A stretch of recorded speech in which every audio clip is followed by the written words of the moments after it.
My desire as a minister of the gospel is to eliminate mindless Christianity. That it should stop being something that we just, it's just motion, no movement. Can you measure since you said you gave your life to Christ? 2 years, 3 years, 4 years, 5 years. What has changed in your life? The change you can see is directly proportional to the change that has happened here. What this faith addresses, first of all, is your thought pattern. It gives you a reorientation. And we need to make up our minds that we must fight that pressure to be a usual Christian, to be a usual church, to just do things.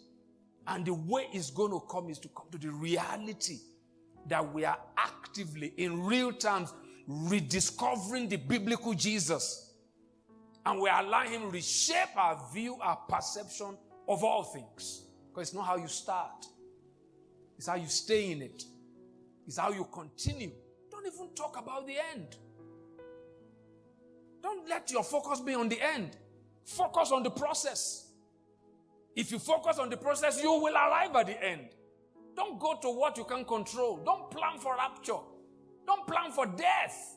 No. Plan to live by your daily choices. Because we use those kind of things to deceive ourselves. What do I want to be remembered for?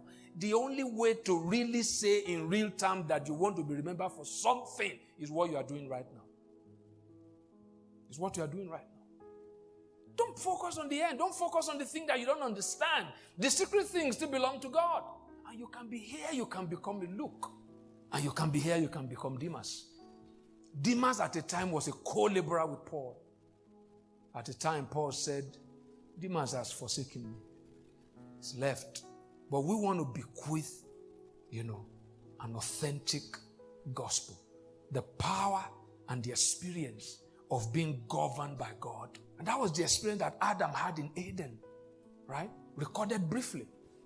That was the experience that Jesus had 33 plus years here. And they were able, because the Genesis 3 project was to warp the mind of man. The intended outcome to alter the perception of Adam and Eve about, number one, about God, about themselves, and about how God relates with the world. The world is structured in a way that you have a wrong perception of God. You have a wrong perception of yourself. And you have a wrong perception of people, of the world, the structure, and all those kind of things. You just take statements just for it. You don't even care who is saying it. But when we truly, truly rediscover the biblical Jesus, it will radicalize the way we see all things. How we see God, how we see church. Church is just a platform, the opportunity for you and I to come and participate in what God is doing on earth. That's what church is. The moment that is no longer the mission, we get involved in other things. Intrigues, quarrels. If it is not seen as the platform, the opportunity given me to come and participate in what God is doing on earth, we will do other things. When we truly pledge allegiance to Christ, being Lord, we see God differently, we see the church differently, then we see the world and people differently.